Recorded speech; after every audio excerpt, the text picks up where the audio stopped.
All right, let's talk about electron orbitals. So what we're going to look at here is what are the characteristics of the different types of atomic orbitals. In other words, before we even do any of this, we need to look at what is an orbital. So as a reminder, an orbital is the place where the electron is likely to be at least 90% of the time, the top 90% most likely places. So we need to add to that now electron energy level. So energy levels have to do with the fact that, remember, electrons can only exist at one energy level or another, but never in between. And the ones that are the closest to the nucleus, the closest one we call it energy level 1, the next closest is called 2, the next closest is called 3 and 4, and so on.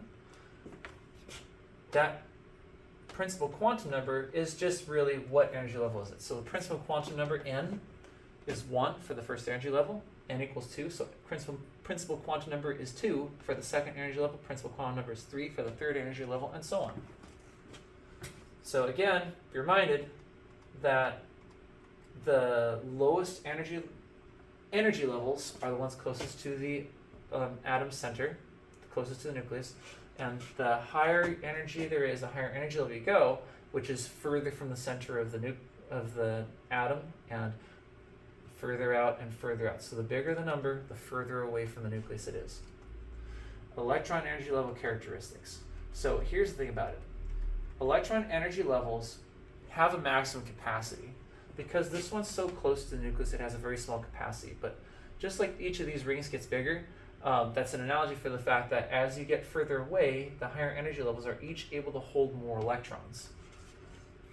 This mathematical formula tells you how you can mathematically calculate the number of electrons able to fit. So consider this. So energy level 1 squared is 1 times 2 is 2. So that's how you calculate that the first energy level holds 2 electrons. Or the third energy level, 3 squared is 9 times 2 is 18.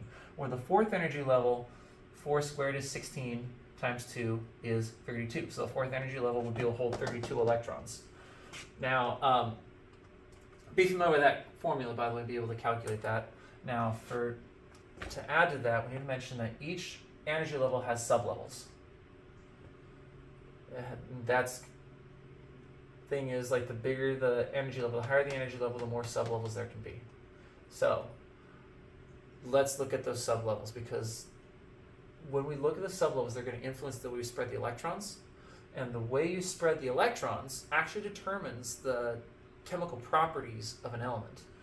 So first, let's look at this though. Sublevel types.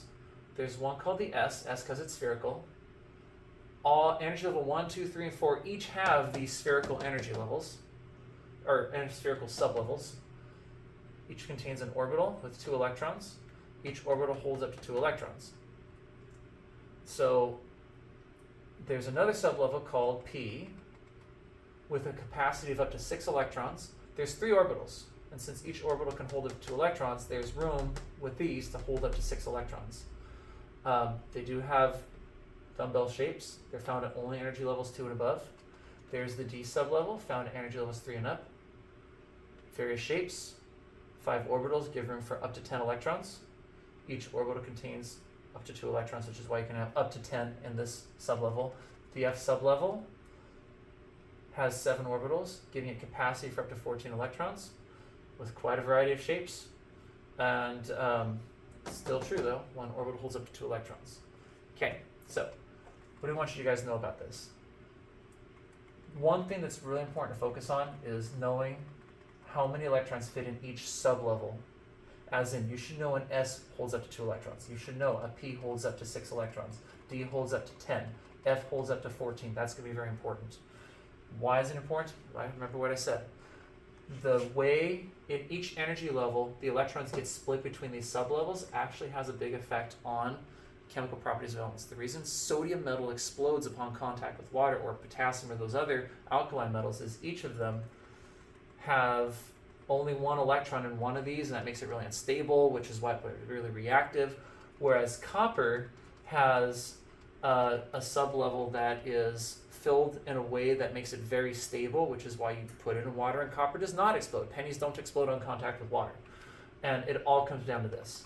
So again, we want you guys to use this for something coming up later on called electron configurations and electron orbital diagrams. For now, the big deal is to understand an S contains up to 2 electrons. Could contain less, but no more than 2. P contains no more than 6. D contains no more than 10. Could contain less, but no more than 10. F contains no more than 14. Another thing to mention, when we get into those electron diagrams and electron configurations, if you have, say, for example, a sulfur atom with 16 electrons, you don't just randomly scatter those 16 electrons around, or sodium's 11 electrons, or hydrogen's 1 electron, you don't just drop it somewhere. There is a particular order. So you start at the bottom and work your way up. And when I say the bottom, I mean the lowest energy level.